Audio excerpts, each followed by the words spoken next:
Britain doesn't just build beautiful cars. For over a century, British engineers and drivers have been obsessed with one simple goal: going faster than anyone else on Earth has ever gone. From windswept beaches in Wales to the salt flats of America, British machines have repeatedly rewritten the record books, often at extraordinary personal risk. This isn't just a story about speed, it's a story about obsession, courage and engineering pushed to its absolute limit. Let's count down 10 British cars that didn't just chase world speed records, they defined them. Number 10. The Ginetta G4. Built from 1961 onward by four brothers working out of a small factory in Suffolk, the Ginetta G4 was a lightweight fiberglass sports car designed purely for driving enjoyment. With a simple tubular chassis and a compact four-cylinder engine, the G4 weighed next to nothing, which gave it handling that punched far above its modest power output. It became a favorite in amateur racing circles, where its agility often let it outpace far more powerful machinery through corners.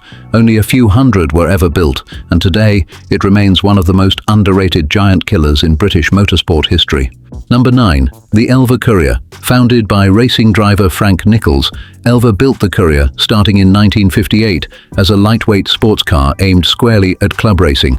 Its fiberglass body sat on a simple but effective ladder chassis, and with various engine options available, the Courier became known for its exceptional balance and predictable handling, rare qualities in an era when many small sports cars were twitchy and unforgiving. Despite genuine racing success both in the UK and in the United States, Elva struggled financially and production numbers stayed remarkably low. Surviving Couriers today are treasured by collectors who know just how capable this little car truly was. Number 8. The Peerless GT. Introduced in 1957, the Peerless GT combined a spacious four-seat cabin with genuine sports car performance, an unusual combination for its time. Built using a lightweight tubular space-frame chassis with a fiberglass body, the Peerless GT achieved a surprisingly low weight, which gave it sharp handling and respectable speed from its six-cylinder engine. It even competed successfully at the Le Mans 24-hour race, an incredible achievement for such a small manufacturer. Production issues and financial struggles ended the Peerless story after only a couple of years, but its brief racing pedigree remains one of British motoring's best-kept secrets. Number 7. The Fairthorpe Electron. Minor Fairthorpe, founded by a former RAF officer, built the Electron Minor from 1957 as an affordable, lightweight sports car for enthusiasts on a budget. Its simple design and low weight meant that even with a modest engine, the Electron Minor felt genuinely quick and responsive on twisting British roads. It became known among owners for offering sports car thrills at a fraction of the price of bigger-name manufacturers. Production numbers were tiny, and today the Electron Minor is almost entirely unknown outside dedicated classic car circles, despite offering one of the purest driving experiences of its era. Number 6. The Rochdale Olympic. Built in Lancashire starting in 1960, the Rochdale Olympic was remarkably advanced for a small manufacturer, featuring a fully bonded fiberglass monocoque body, a construction technique far ahead of its time. This innovative build method made the Olympic exceptionally light and stiff, giving it handling characteristics that rivaled sports cars from far larger and better-funded manufacturers. It quietly proved that small British workshops could out-engineer the establishment when given the freedom to experiment.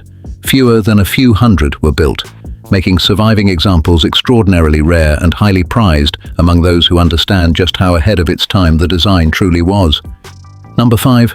The Deep Sanderson 301. Created by engineer Chris Lawrence, the Deep Sanderson 301 arrived in the early 1960s with a genuinely radical idea for its time, a mid-engine layout. Years before this became common in performance cars, placing the engine behind the driver gave the 301 exceptional weight distribution and cornering ability that felt years ahead of anything else on British roads at the time.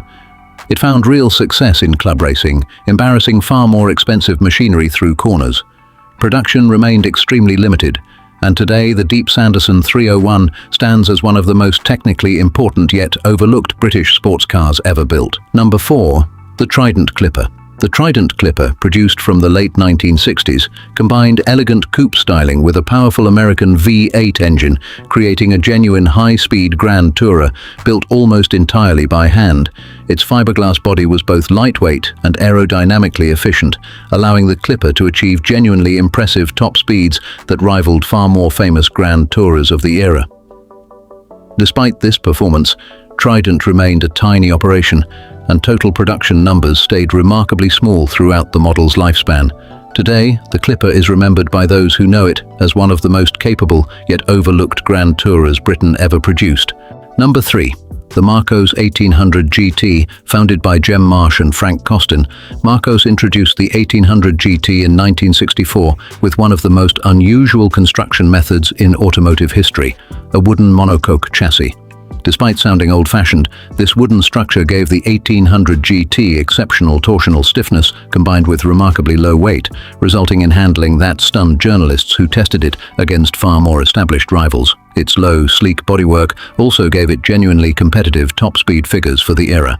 Marcos remained a niche manufacturer for decades, and the 1800 GT's wooden chassis engineering remains one of the most fascinating footnotes in British automotive innovation. Number 2. The Gilbern Invader. Built in Wales, the sole Welsh car manufacturer of its era, the Gilbern Invader arrived in 1969 as a refined Grand Tourer powered by a strong V6 engine. Its fiberglass body sat over a steel chassis, striking a careful balance between comfort and genuine sporting performance. Road testers of the era were consistently surprised by how capable the Invader felt compared to far more expensive competition, offering genuine grand touring pace at a fraction of the price. Production ended after only a few hundred units were built, leaving the Invader almost entirely forgotten outside Wales, despite representing one of British motoring's most complete hidden gems. Number 1. The TVR Griffith 400. At the top of our list is a car that didn't just compete with far more expensive machinery, it genuinely humiliated it. Launched in 1964, the TVR Griffith 400 combined an ultra-lightweight fiberglass body with a monstrous American V8 engine, creating a power-to-weight ratio that shocked everyone who drove it. Independent testing at the time recorded acceleration figures that beat cars costing multiple times its price, including several far more celebrated Italian and German sports cars of the era. Its raw, unfiltered power combined with genuinely minimal weight meant the Griffith 400 could out-accelerate machinery that carried names far more famous than TVR's. Despite this stunning performance, TVR remained a small, under-resourced manufacturer, and production numbers stayed tiny throughout the model's short lifespan. Today, the Griffith 400 stands as concrete proof that a small British workshop, working with limited resources, built a car capable of beating almost everyone on the road. What connects every machine on this list isn't just raw speed. It's generations of British engineers, drivers and dreamers who refused to accept the limits of what a car could do. From wind-battered Welsh beaches to the deserts of Nevada, these 10 vehicles tell the story of an obsession that has defined British motoring for over 100 years.